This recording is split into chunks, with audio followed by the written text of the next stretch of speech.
से जितने यहाँ पर उपस्थित हैं आपके परिजनों के हाथों सौंपे जाते हैं।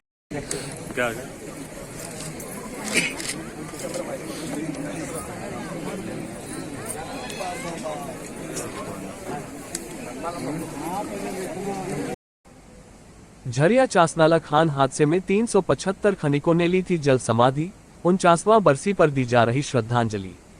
चासनाला खदान हादसे में 375 खनिकों की जल समाधि हो गई थी। दुर्घटना के बाद महीनों तक खदान से पानी निकालने का कार्य हुआ। इसमें पोलैंड रूस के वैज्ञानिकों से भारत सरकार ने मदद ली थी। तब से आज तक 27 दिसंबर आते ही खनिकों व अधिकारियों को वो चित्कारी याद आने लगता है। Chasnala JNN Steel Authority of India Limited SAIL colliery division की चासनाला कोलियरी के डीप माइंस खान में 27 दिसंबर वर्ष 1975 को दिल दहला देने वाली घटना घटी थी। इसे कोयलांचल के लोग कभी नहीं भूल पाएंगे। डीप माइंस खान में प्रथम पाली कार्य के दौरान 375 खनिकों ने कोयला उत्पादन करते हुए जल समाधि देकर शहादत दी थी। खान दुर्घटना के बाद कई मां की गोद सुनी हो गई, कई सुहागिनों की मांग का सिंदूर उजड़ गया, कई बहनों का भाई शहीद हो गया, कईयों के सिर से पिता का साया पल भर में ही उठ गया था। रविवार को चासनाला के शहीद खनिकों की 49वां बरसी पर श्रद्धांजलि दी गई। शहीद स्मारक में पहुंचे कोलियरी अरुण सिम्हा सेल अधिकारी श्री राम बैनर्जी, झरिया विधायक पूर्णिमा नीरज सिंह, भाजपा विधायक राज सिम्हा, भाजपा नेत्री तारा देवी, बिहार कोलियरी कामगार यूनियन के नेता सुंदर महतो व शहीद के परिजनों ने भावपूर्ण श्रद्धांजलि दी। चासनाला की खान दुर्घटना एशिया की सबसे बड़ी खदान दुर्घटना के रूप में इतिहास के पन्नों में काला अध्याय के रूप में लिखा गया है। खान दुर्घटना के बाद काला पत्थर फिल्म भी बनी जो काफी मशहूर हुई। 27 दिसंबर 1975 के दोपहर 1:35 बजे चासनाला खान में जलप्लावन की घटना हुई थी। जांच में सामने आया कि दुर्घटना खदान के अधिकारियों की लापरवाही का नतीजा था। खदान में रिसने वाले पानी को जमा करने को यहां एक बांध बनाया गया था। हिदायत भी दी गई थी कि बांध की 60 मीटर की परिधि में ब्लास्ट न की जाए, परंतु अधिकारियों ने कोयला उत्पादन के चक्कर में इन निशानों को नजरअंदाज कर दिया और हैवी ब्लास्ट कर दी।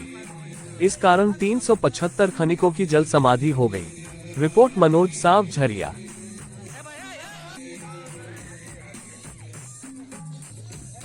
375 मजदूर जो समाधि ले लिए थे 1975 ईस्वी। आज हम लोग हृदय से इनको श्रद्धांजलि देने के लिए आए हैं, ताकि जितने भी इनके परिवार है उन परिवार को शक्ति प्रदान करे। ईश्वर से कामना करते हैं उनको शक्ति मिले, उनके परिवार को और उनके परिवार आगे बढ़ते रहे। यही करना क्या क्या 1975 में हम लोग जो है 375 आदमी कोयला उत्पादन के लिए जल समाधि लिए। उनका चलते अगले साल भी बोला गया यहाँ एक पार्क आई कीजिए, किन्तु ये मैनेजमेंट नहीं किया, हालांकि गलत किया। ED साहब भी आए हुए थे, बोला गया कि इसमें पार्क का व्यवस्था होना चाहिए। जो शहीद हुआ उसका सम्मानजनक सम्मान होना चाहिए। आपका अभी तो डीप माइंड बंद है, अपर सिम चालू है। अपर सिम में देखा गया 1 महीना के अंदर में कम से कम आधा दर्जन आदमी का जो दुर्घटना हुआ, मतलब उसका किसी का कमर टूटा, किसी का हाथ टूटा, किसी का पंजरा टूट गया। ये लोग सेफ्टी का व्यवस्था नहीं करता। हमारा ED साहब बोल रहा है कि पहले सेफ्टी उसके बाद हम उत्पादन, हालांकि गलत बोल रहा है। उसका मतलब ये लोग उत्पादन में जोर देता, सेफ्टी में जोर नहीं देता। अगर होता जोर तो एक सप्ताह में आधा दर्जन आदमी का जोर नहीं होता। आज भी वो कमर टूट कर गिरा हुआ, पंजरा टूट कर गिरा हुआ, हाथ टूट कर आदमी लोग गिरा हुआ। ये लोग उत्पादन में दिया जाए, हम लोग मांग करते हैं कि सेफ्टी का व्यवस्था पहले करो, उसके बाद उत्पादन। आदमी आया है अपना रोजी रोटी कमाने के लिए, कोई जान देने के लिए नहीं आया। इसलिए आज के दिन में हम लोग ED साहब को बोलेंगे सेफ्टी का ध्यान दे, ताकि आदमी हमारा दुर्घटना नहीं हो।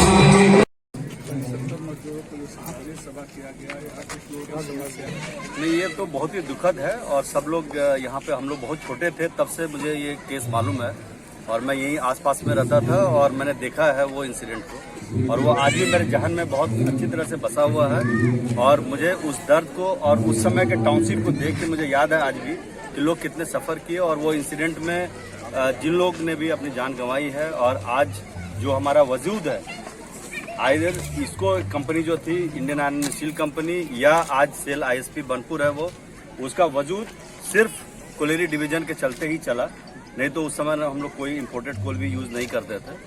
और आज भी उनका जो बलिदान है वो हम लोग के लिए बहुत बड़ा प्रेरणा का स्रोत है। और उस सेफ्टी के एस्पेक्ट को हम लोगों ने जो समझा है उसको आज भी हम लोग सब लोग एक ही बात बोलते हैं कि 1 आउंस भी कोयला हमको 1 ड्रॉप खून से नहीं चाहिए। हमको प्रॉब्लम फ्री सेफ्टी पूरी भरपूर होनी चाहिए और हर आदमी जो यहाँ पे इन्वॉल्व है वो पूरे सेफ तरीके से काम करे, यही हमारी तमन्ना है और यही हमारी सीख है उस इंसिडेंट के बाद में। तो हम लोग यही चाहते हैं हरदम कि सेफली काम करें और प्रोडक्शन जितना हम लोग बढ़ाएंगे उतने कंपनी की आज नीड है कि कोयलेरी डिवीजन से उतना कोयला मिले हमको।